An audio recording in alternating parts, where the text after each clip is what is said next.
my family went on a cruise, and was recording the entire thing with my GoPro as a cool video to do and make for you guys. We went ziplining, we went snorkeling, and did all that fun stuff on a cruise and stuff.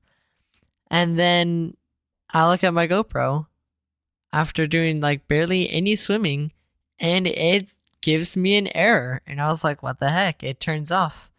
I had barely put it underwater, and it just stopped working. Everything was sealed. I don't know how the water even got in. Everything was sealed. And it is waterproof up to 30 feet, by the way. And it just breaks.